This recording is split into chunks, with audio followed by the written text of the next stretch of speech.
your CNBC news station. So expect the unexpected. Welcome to Smart Health Talk with your host, Elaine McFadden.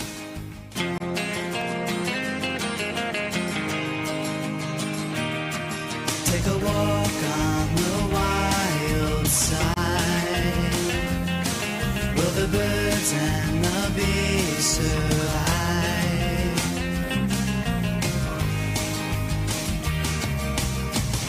Right before me, my newfound hippie side. Once ignored these conspiracies online. Out the window, visions of the earth. Sign me up now, make sure you use your smart. Take a walk on the wild side. Will the birds and the bees survive? Would your children ride to see Mother Nature's side?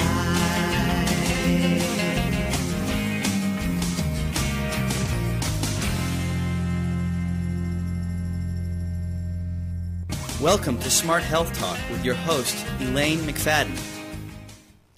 Welcome, everyone. This is Smart Health Talk radio show. And in case you didn't realize it, your dial's at exactly the right place it should be at, because we have a great show planned for you, as usual. And we just want to thank everyone that's tuning in right now, that are regular Smart Health Talk listeners. We really appreciate that. And for those of you that don't know, you can join us on all our social media, as well as YouTube, where our podcasts go up after the show. And in case you didn't know, well, along with video, and in case you didn't know, our podcasts are now on iHeartRadio, as well as the smarthealthtalk.com website under Tuesday, 4 o'clock, which is right now. And we have a guest, Mayor Philip Stoddard, and he's from South Miami Beach, and he's not your average mayor. This man is also a scientist. He's a biology professor at the Florida International University, and he kind of knows a little bit more than your average mayor when it comes to environmental issues, anything to do with biology, which is pretty much life. And he has some really interesting concepts that he would like to start to implement in Miami. And we fell in love with him and his concepts when we learned about what he wanted to do. And as your host, which I'm Elaine McFadden, of course, and I'm a registered dietitian with a master's in public health, but I'm not your regular registered dietitian either. I have like a 40-year history in the organic industry, organic food. There's been no doubt in my mind this entire time that putting poison in our body was not a good thing. To me, it seemed logical, rational, and I couldn't see why everyone else wasn't thinking like me. Well, it only took about 40 years, but people are starting to catch up. The organic industry is booming. We have sales like never before.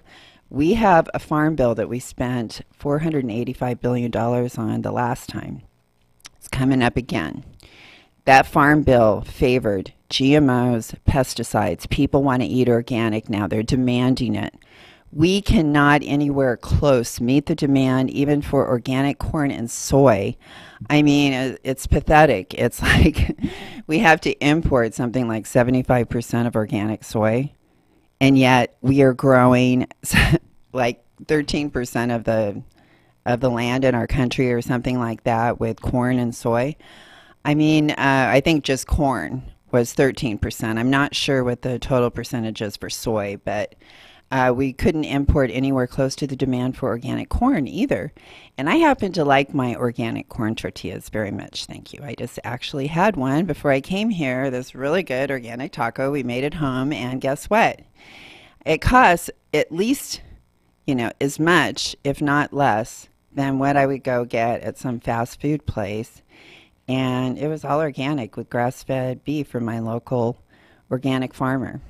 And it was absolutely delicious. So that's the way I like to eat. I wish you guys could eat that way for a number of reasons, because I know it could save your life. And tuning into this show could save your life. How about that?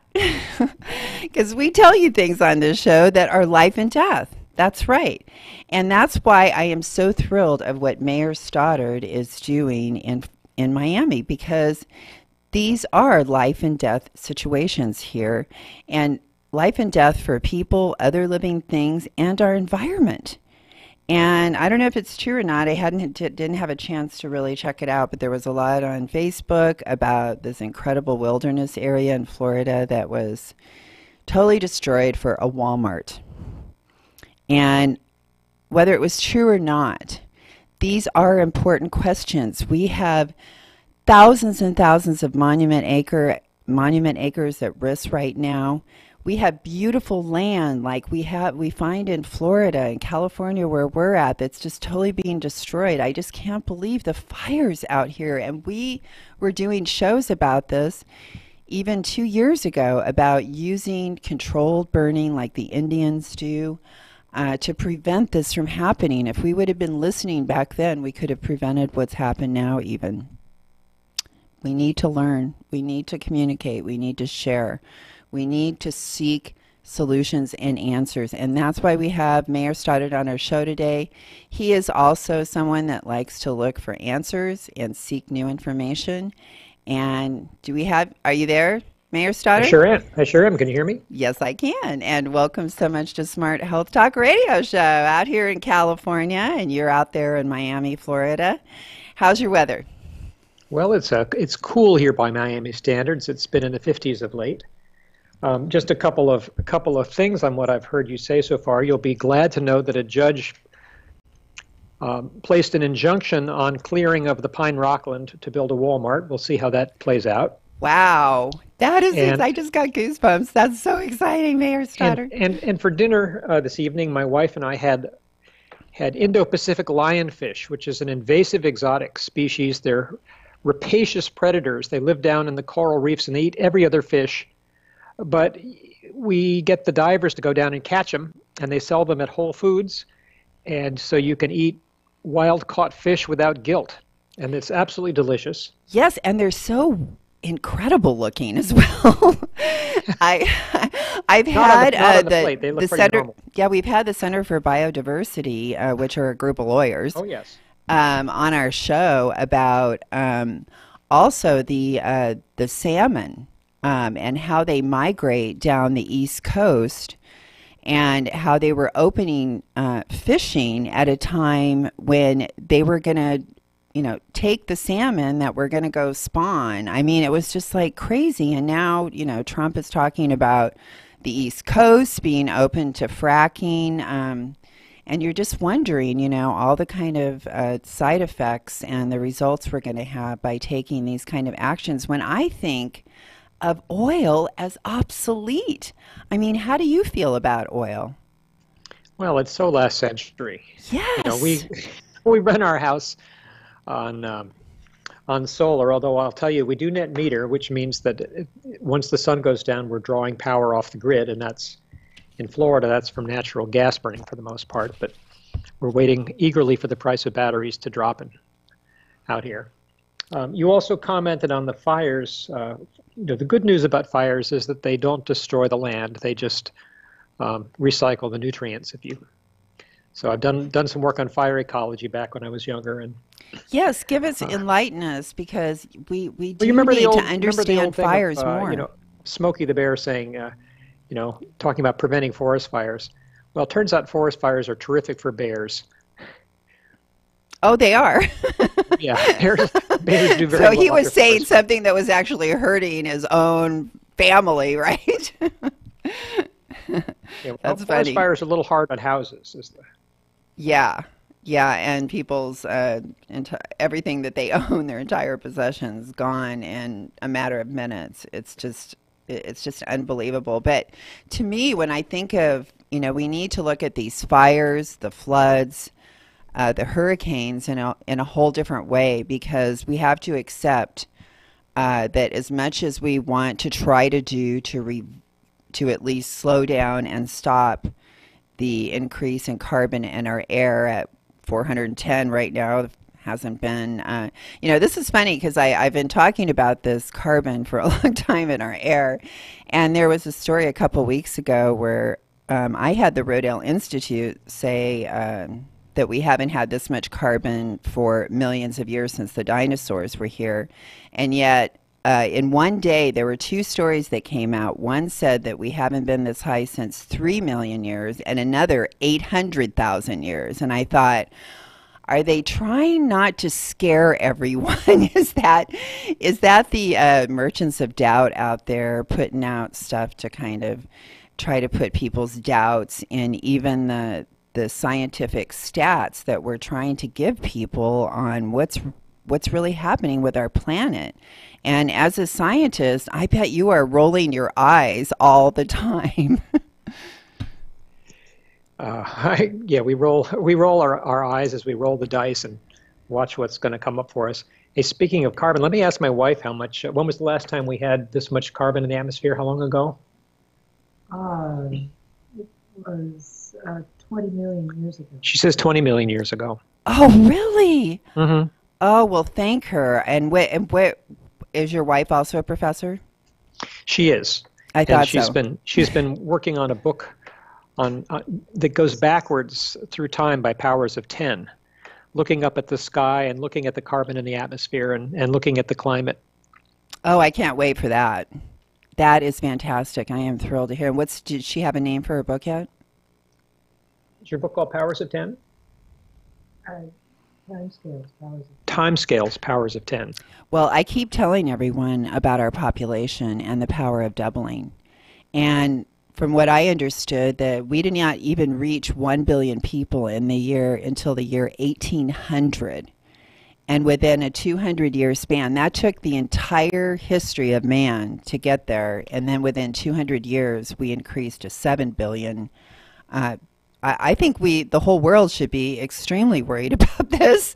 I don't know. I'm sure there are other people out there with me, but all of these things are putting more people. It puts a huge burden on the entire planetary system of supplying everyone what we need and all the resources. I mean, the whole world couldn't live the way we do. And I always remember learning that many, many years ago. So, but Florida, I think, is really a good example of all of the things that can go wrong. Well, just give us a little bit of time. I don't mean all the things. I really shouldn't be talking in absolutes. I know that's wrong. Well, when I lived in Ithaca, my walk up to the Cornell campus had a greater elevational change than exists within the entire state of Florida. So the highest point here in Miami-Dade County where I am is a landfill, but the highest natural point is probably about 25 feet above sea level, and that's the highest. So a great many people are living within 5 feet of sea level. And if you dig down below us, we're sitting on top of limestone, which was formed as the sea bottom. And it's been sea bottom before, and it will be sea bottom again, probably in the lifetimes of our children. So yeah, we're sort of coming to terms with the changing planet and the temporary nature of our existence, or the transitory nature. For most of mankind's history, we were either running out towards receding shorelines or running in from advancing oceans. And for the past 7,000 years, which is the duration of recorded history, the ocean has stayed pretty still. And so we came to expect that you could build near the ocean and everything would stay put, and that would be great. And it's no longer the case. We have stirred things up.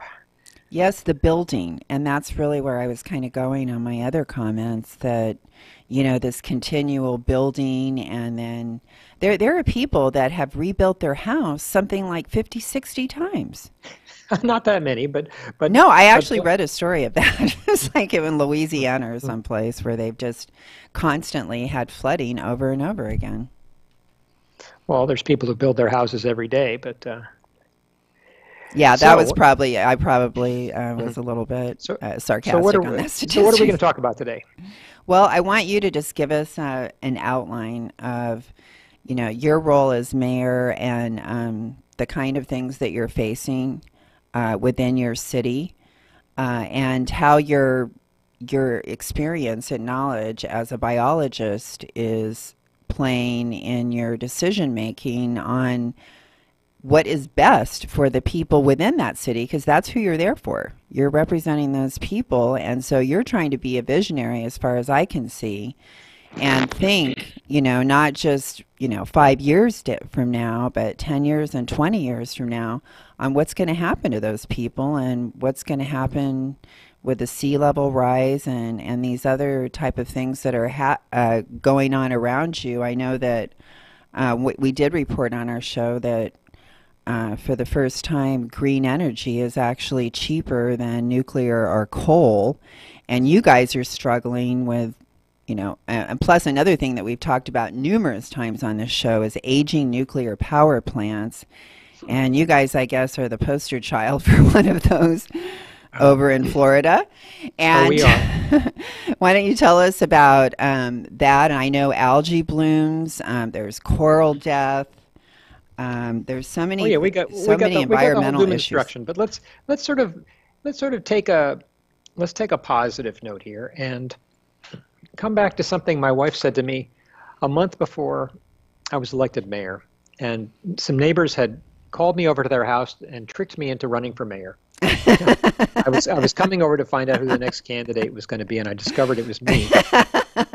That is And I hilarious. said I couldn't possibly do this unless my wife was on board, and some fellows ran off to convince her. 45 minutes later, she comes in and says, "Phil, think what we could do." And you notice that was the first person plural. And so, she and I have thought about what we can do. You're a team, and you've probably always been a team. Yeah. And so the really question is, so what can you do? And, when I was elected, I sort of looked up the political chain, and you always hope your political leaders are smarter than you are, and they know more than you, and they Yes. have everybody's best interest at heart. Yes. And that certainly was the case in some days gone by. So what do you do when you discover you're it? When there's really nobody above you that's looking at the things that you think are important? It's sort of like that moment as a parent when you realize, hey, I'm an adult and I'm the parent and I'm responsible for this kid. It's the same thing when you find out you're the mayor and there's nobody up at the county or the state or the federal level who's making informed and wise decisions on your behalf. And you represent maybe not a whole state full of people, but some people. And you have to see what you can do at your own level. And so you put on your thinking hat and say, well, what can I do at the local level that'll make the kind of difference I'm interested in making? And so in South Miami, we've done a number of things which are, I won't say they're unique to South Miami, but the collection of them is I think certainly reflects my background as a biologist and my values as a person who believes in sustainable living.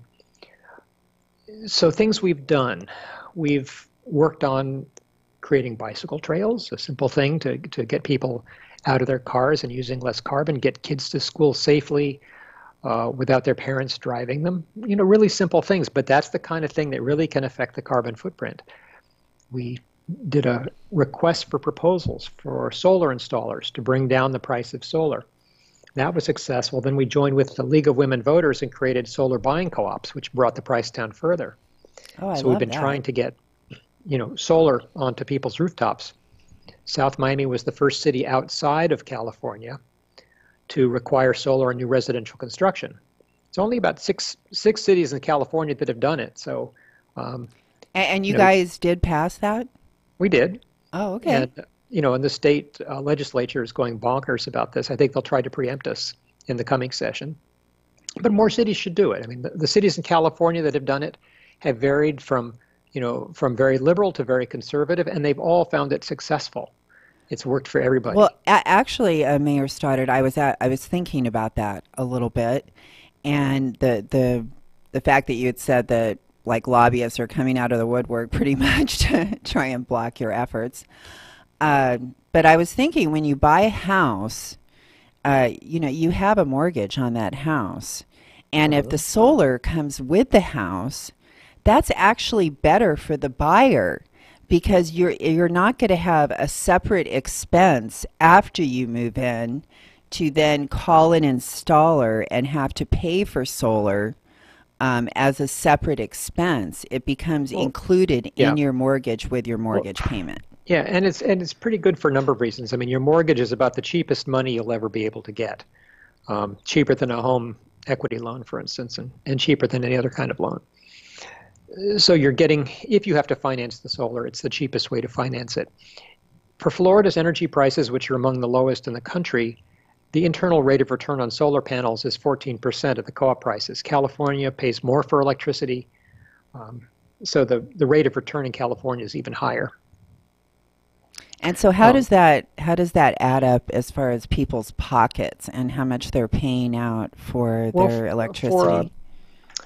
For a house that's about 1,500 square feet, it's about an $800 savings in Florida every year. In California, it would be more than that because the price of electricity is higher there. Yeah, probably like 1,600. We're probably double. Yeah. Well, not quite double, I think. But you'd probably save about $1,200 in California. So it would pay for itself like within 5 years or something like that. Yep, it does pay for itself. And if you think about the duration of the system, I mean, a solar system on the roof is going to last 30 years. You replace the inverters once. Think about a 30-year investment that pays you 15% interest. If you can find a fixed rate of return of 15%, please let me know. But the only one I know of at this point is rooftop solar. What did you say your average bill is, Mayor Stoddard? $9.41. Oh, yeah. Now we're talking. $9.41. That's the kind of bill. I can find a lot more things to buy with my electricity money than giving it to SCE. I'll tell you that. Well, how often do you get to do the right thing and make money doing it? Yeah. It's a great deal. Yeah, and how does that feel as mayor, knowing that, like, when you look back and you go, God, we just accomplished that. We made it happen. And you think about all the great things that can happen as a result. It must really feel good at the end of the day. Well, it gives you encouragement to try the next thing. Yeah. Okay, we did that. Now what we can do? So what we're working on now is what is that? Is low income energy efficiency. Because there's people out there who don't even have the capital to buy a house or to make those sorts of investments. People who may live in a house, have lived in a house for a long time and need some improvements. And energy efficiency is one kind of improvement you can do to a house that puts money back in your pocket. So we've got a big program on that we're doing as well. And so that will, what do you think of Elon Musk and his solar tiles? Oh, everybody wants them. Oh, they do? Oh, yeah. Well, it's if you do a roof with his tiles, it's cheaper than the roof solar combination. So there again, you save money. Oh, yeah, because you're getting the roof and the solar panels all in one. Mm-hmm. And the combination of the two is less expensive than buying them as separate entities. Attractive. They're very attractive. It looks good. Who wouldn't want that? I mean, if we had the whole country doing that, I mean, no more pipelines, no more. Did you hear how the Keystone pipeline leaked 210,000 gallons? Yes. And then you look at that. People don't realize that stuff comes out of the ground like tar. So they have to put all these chemicals or it won't even go through the pipe. So you got not only all the chemicals in the tar oil, but all the other chemicals that they add to it. So not good. Yeah. Leave it to the energy industry to screw stuff up. So what are some of the lessons that you guys have learned that you think were really important? I think number one lesson is what I call Phil's 90% rule. And so many of us are distressed at what the federal government is doing right now, that we've gone to protests and we write letters and then we get exhausted from all of the negative chaos that's going on. So Phil's 90% rule is to pick your one thing and focus on it. So pick the one issue that matters to you the most. And if you have several that matter to you, pick one of them, flip a coin. Pick the one thing and learn everything about it. Learn the laws, learn the organizations that are supporting your position, learn the organizations that are fighting your position, find out who the lobbyists are, find out who the key legislators are who are supporting and against you, and go after it. And use 90% of your time to pursue your one issue. So what do you do with the other 10% of your activist time? You help your friends with their issues, because they're going to need you to write letters and occasionally show up at a hearing, etc. And it doesn't have to be exactly 90-10, it could be 80-20. But the idea is that the progress is made by the specialists. I mean, you've got the lobbyists out there working, many of them working against you, hopefully some of them working on your behalf, but they are experts, they are specialists, and that's how they make progress, is they know everybody and they know everything. And so if you as a private citizen want to be effective, choose your specialty, choose your issue, and become truly an expert on it. And I think that's one of the ways to avoid burnout. I agree. And actually with this radio show, I've tried to become an expert.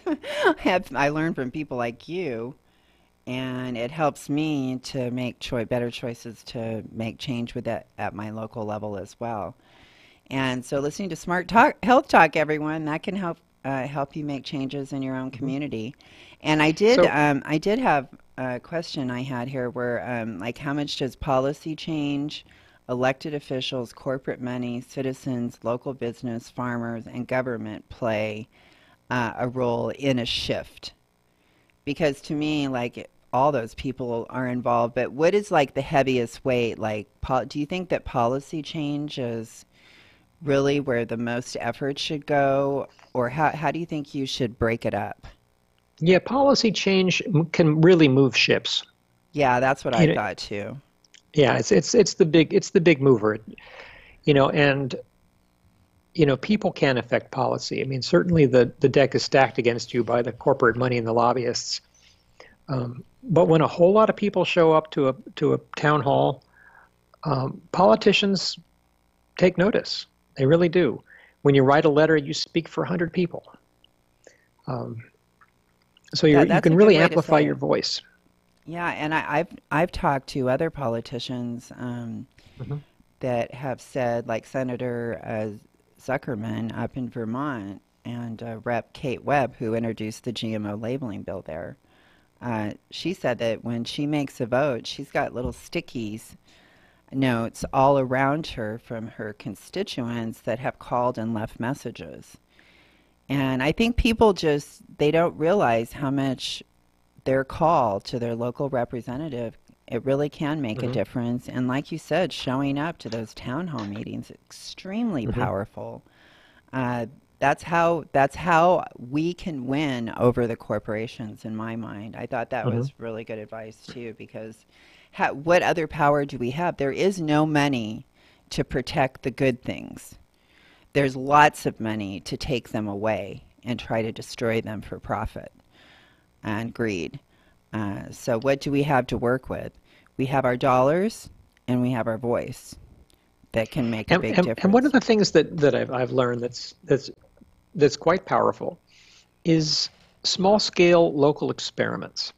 So we also have different levels of government. And one of the things you can do pretty easily, particularly as a private citizen, is to get a municipality or possibly a county to make a change of the sort that you want to see. And I'll give you an example of this.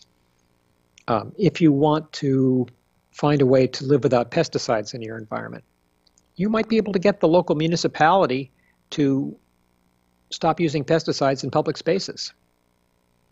And I was able to do that in South Miami very easily. There was no drama associated with it whatsoever.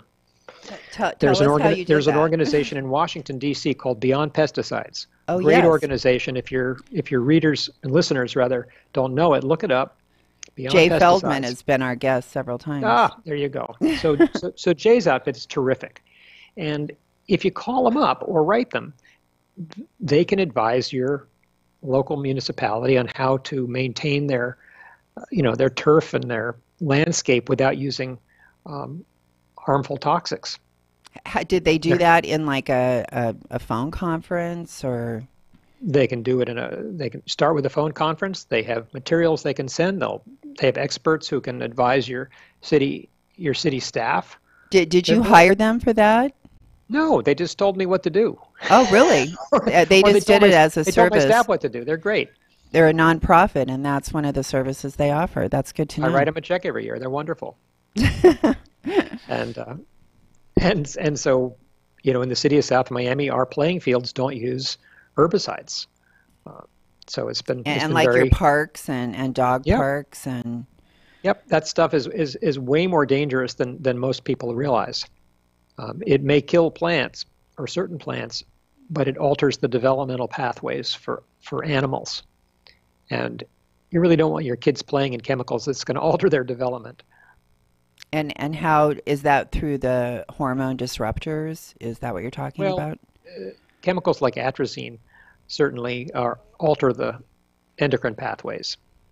But even glyphosate, Roundup, alters something called the retinoic acid pathway, which is responsible for development of limbs and other structures in the body. So none of the herbicides do anybody any favors. They're bad for the critters that live on the ground, and they're bad for children that play in it. Well, and the IQ of our children's brains. That's the insecticides tend to mess more with that, but yeah. The insecticides do more of that than the pesticides? Yeah, the insecticides work directly on neurotransmitter systems. That's how they operate. And then kids aren't as good as detoxifying them as adults are, which is why they have more of an effect on children. And a lot of people, they have this conception that the government is doing a really great job on safety and that we should trust that all of these pesticides are safe for our families. EPA approved. Yeah. Yeah. Well, what that means is at the time that they looked at this stuff, there wasn't much evidence that suggested it was dangerous. That doesn't mean it wasn't dangerous. It just reflected the state of knowledge at the time that the chemical was approved. And how fast are we? How fast is our knowledge base changing? Because we're reviewing pesticides like every 15 years. That's what just happened in the EU. And they made a decision to allow glyphosate for 5 years instead of the 15 they were going to originally, which is good, but still, a lot of people believe that they shouldn't have done that, and so there's now action to sue the EU for that decision. They feel that there was influence to make that decision because, again, it doesn't add up. It doesn't seem logical. I mean, is that how you feel about putting these poisons in our body? Because I was going to ask you about children, because from what I understand, even what they use as a measurement is an adult male.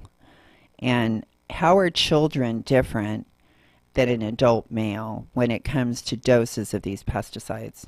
Well, as I mentioned a moment ago, the children don't detoxify them as well. And the younger the kids, the less effective they are detoxifying them. So it's not a linear. So it's staying in their body longer and able to do more destruction? Well, it's staying in the body in its original form. Oh, okay, which is bad. And so what they're typically doing is they're interfering with neurotransmitter systems. And normally you've got a whole suite of enzymes that chew these things up and make them less toxic. If you lack those enzymes for whatever reason, then the compound stays around and acts as a toxin longer. And this retinoid pathway that you mentioned that influences limb development, this is something actually kind of new to me. I would like to hear more about that if you wouldn't mind expanding on that. You'll have to look up retinoic acid. Which is vitamin A, right? Or is that in the RNA? No, but it's it's chemically similar to the vitamin A molecules. I believe there's its biosynthesis comes out of the carotenoid pathway as well. So you mentioned GMOs earlier, and that's an interesting discussion to get into. And a lot of people are surprised to discover that I'm not anti-GMO. And I regard I think of genetic modification really as a toolbox, and of course we use those tools in the laboratory for understanding how organisms function. And then the question is, should we be putting genetically modified seeds in the ground? Should we be releasing genetically modified insects, etc.? And that gets into some interesting questions. So for me, saying that I'm against GMOs is like saying I'm against machines because guns and automatic weapons are machines, so therefore all machines are bad. And in fact, many of the drugs that we use are made by genetically modified organisms. Pretty much all the citric acid that we use to feed them doesn't come out of citrus fruit. It comes out of yeast. Well, the nutritional broth that they use, it comes from GMO corn as well, and so the taxpayers are actually subsidizing the makers of those drugs and the high fructose corn syrup. And I guess my response to that would be I wouldn't liken a living organism to a machine because of the effect that it can have in the environment. One of the biggest arguments I have against GMOs is, well, first of all, there has been no long-term safety testing where we know that the introduction of that into the environment is safe. And along with those that come arm in arm, hand in hand, is glyphosate. So it's like you can't. Well, see, this comes back to my issue of automatic weapons. I mean, if you ask me, automatic weapons are bad things. Maybe they have use in warfare, but they shouldn't be in the hands of civilians where they're used for killing people. And I agree with you completely about the idea of glyphosate-resistant crops justifying and encouraging the use of more herbicides. I mean, that's what I'm against. The dependency as well, and with these fertilizers coming from fracking and natural gas and adding all this nitrogen and algae blooms, we need to come up with systems that we're actually running out of phosphorus. The mines that we have, unless we find more deposits, but they're saying, in like 25, 30 years, the world could not have any more. So I'm just saying that these systems are just so dependent and expensive, and they don't work, and it's actually small farmers that feed the world more than big ag.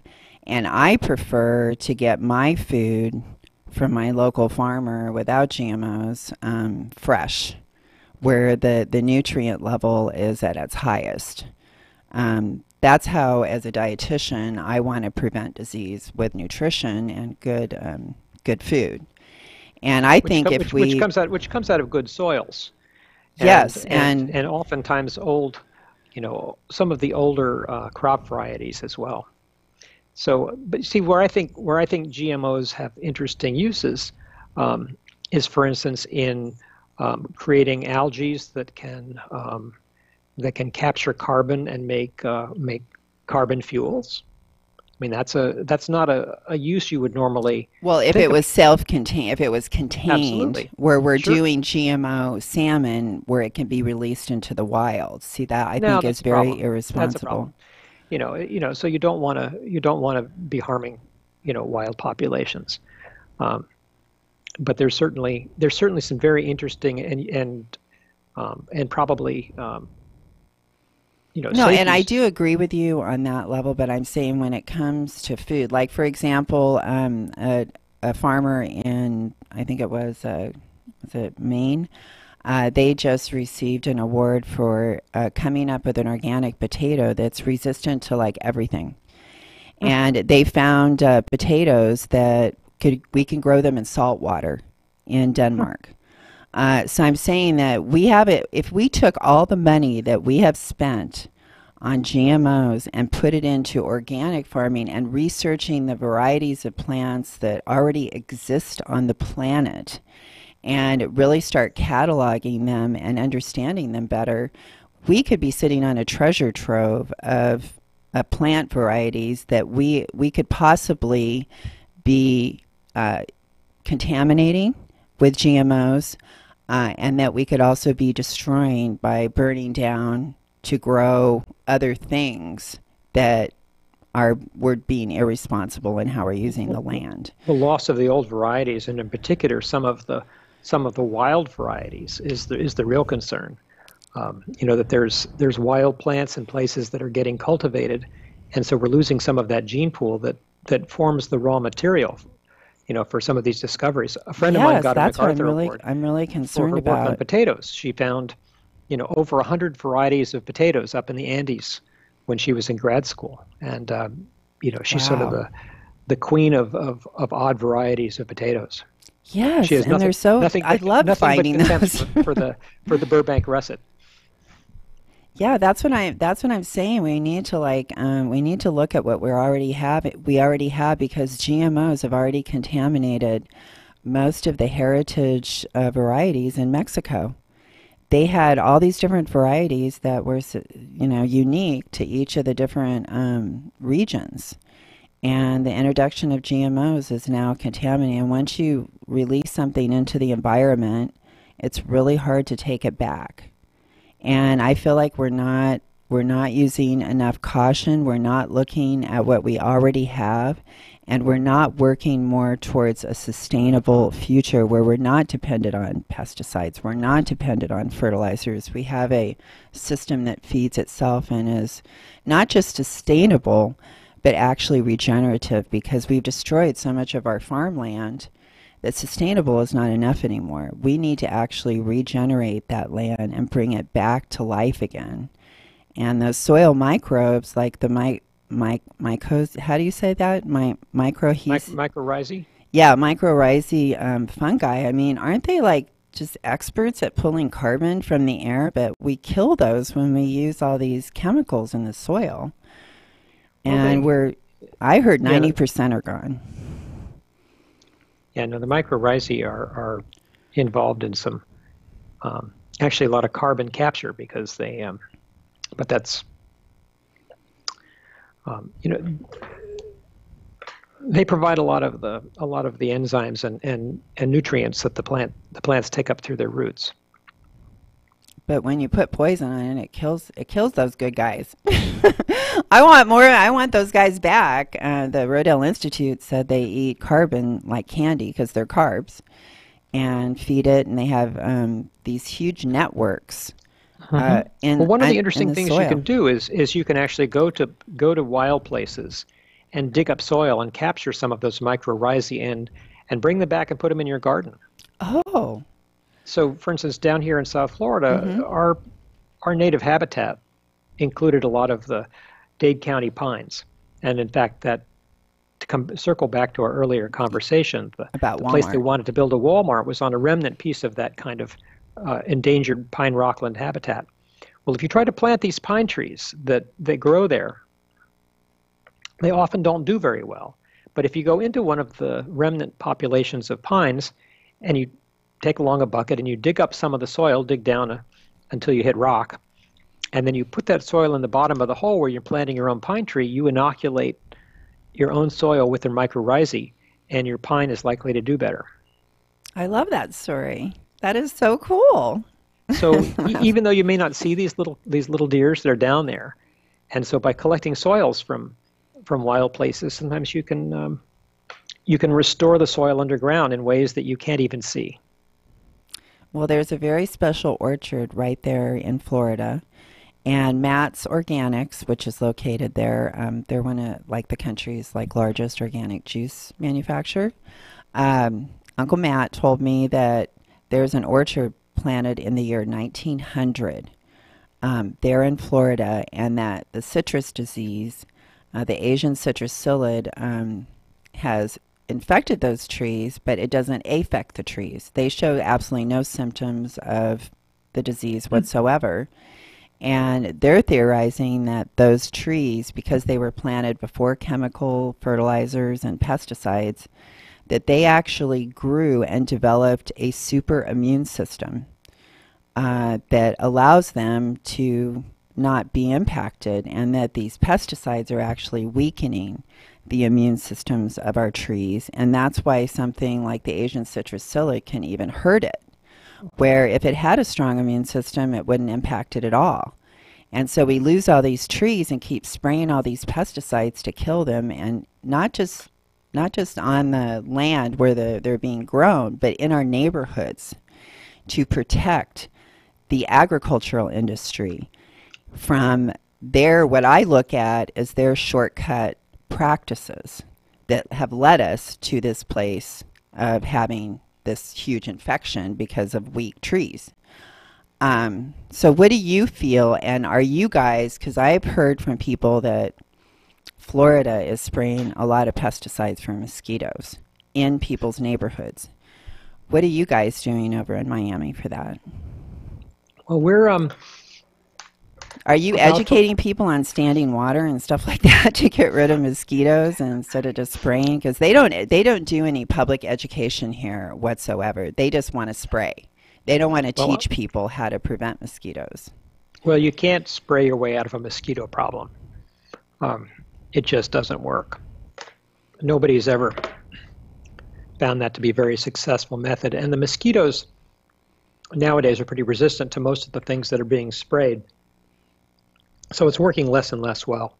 In fact, when the Asian tiger mosquito first showed up in the U.S., it showed up in California, and it was homozygous for the DDT resistance gene, which is it's a modified voltage-gated sodium channel to which DDT does not stick. And it also confers resistance to the pyrethroids. And so there's your Asian tiger mosquito, Aedes albopictus, for which those insecticides don't work. And that's just coming into California, much less anything it picks up along the way. So they actually tested that mosquito and found that it was resistant for those? Mm-hmm. Yeah, It's pretty easy to do. And so you got to figure that mosquitoes like Aedes aegypti, the yellow fever mosquito, and Aedes albopictus, the Asian tiger mosquito, in nice warm weather, they can fit in 20 generations a year. They can outbreed anybody or anything you throw at them. And so you're not going to win the battle. I mean, you may win the battle, but you're not going to win the war with insecticides because they're just going to evolve resistance. And so you have to use other methods. And what those other methods are is a mixture of things. So certainly controlling water is the most effective thing you can do. It's hard. The urban mosquitoes that specialize on people can live in a teaspoon of water. I mean, they can reproduce in a teaspoon of water, just ridiculously small amounts of water. And it's very hard to control all that. What we've done this past year is we used a bacterial larvicide called BTI. It stands for Bacillus thuringiensis israelii.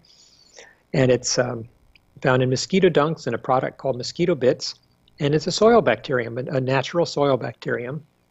And when the mosquito larvae ingest it, they eat bacteria. That's what they live on. When they eat this particular bacterium, it kills them. It's got 4 different endotoxins. And so it's very hard for them to evolve resistance because, you typically evolve resistance to one thing at a time. It's hard to evolve resistance to 4 things simultaneously. So it's pretty effective. You can buy it commercially. Mosquito dunks is one product. Mosquito bits is another.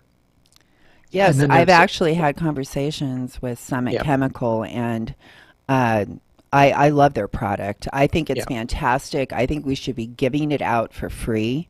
Mm-hmm.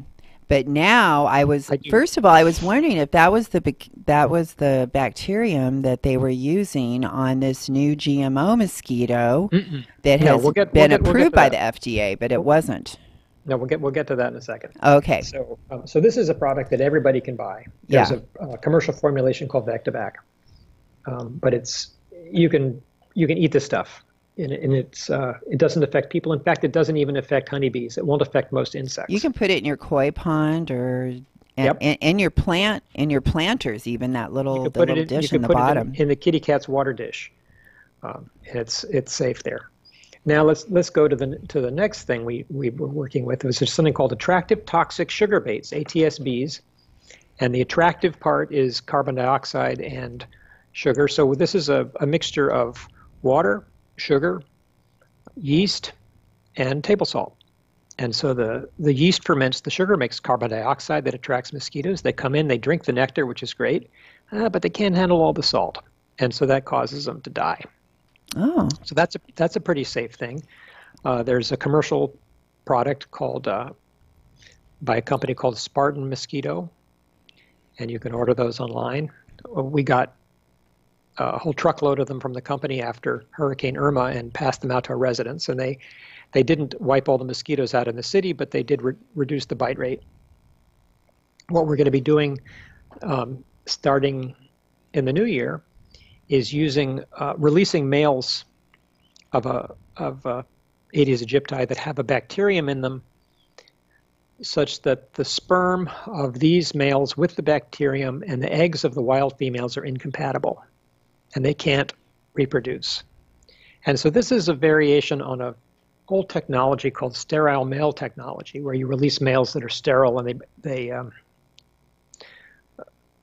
if they overwhelm the wild males, then the females don't produce eggs. And that's how we got screwworms under control, screw flies under control in the South. and so have you guys released these mosquitoes yet? Just one second here. Oh, sure. If you take your phone, I'll find you. Okay. Okay. Great. So no, we're going to release these in January. Okay. Have they And so released them anywhere this yet? is- Because I thought maybe they did. They have been released in several places. There've been a couple of field trials. We're going to try them, and we're doing this with money from the CDC that was part of the Zika. 20 The billion. Zika funding. Yep. And so you were then asking about the GMO mosquito made by Oxitec. So this isn't a GMO mosquito. It's a No, regular these are mosquito. these are not GMO mosquitoes. Okay. There's another version of the sterile male technique that's done with genetically modified mosquitoes that have a built-in kill switch. And so these mosquitoes have essentially have a dependency on tetracycline, and so they keep the kill switch turned off when they have tetracycline in them. And so their offspring necessarily are out in the wild and they don't have access to tetracycline like they did in the lab. And so their kill switch turns on, and the kill switch is a natural gene product. They just make too much of this one gene, and it throws them out of whack, and make too much of a particular protein, and it throws them out of whack, and they don't develop right, and they die. And so this doesn't hurt wildlife at all that like eat mosquitoes or anything like that? No, you can eat a tablespoon of these things for breakfast and feed them to your fish, and they don't cause any harm to them. Birds can eat them. The only thing it harms is the little mosquito larvae that are trying to develop, because they just have the wrong balance of proteins and they can't develop properly. So it's one of the safest uses of GMO technology, and there's people who are still concerned about it. They say, well, how do we know it won't get out? Well, we know it won't get out because these mosquitoes don't breed with other mosquito species. It's about as safe as it gets. Well, that sounds really good. Well, we're running out of time, but I wanted to give you a chance to, if you had any last-minute messages that you wanted to tell people where to find out more information or anything like that, where to send them. My last message is that you can make a difference. I was just a nerdy biology professor who was sort of doing his own thing, and I got into public office, and I discovered people were really eager for evidence-based decision-making, and that at the local level, people are really receptive to these sorts of messages, and you can make a difference. I love that. Thank you so much, Mayor Stoddard. I mean, I can't tell you how much I appreciate this information. Really, you brought us a lot of new stuff, and I'm going to share this with other people. So thank you so much for your time today. And thank your wife, too.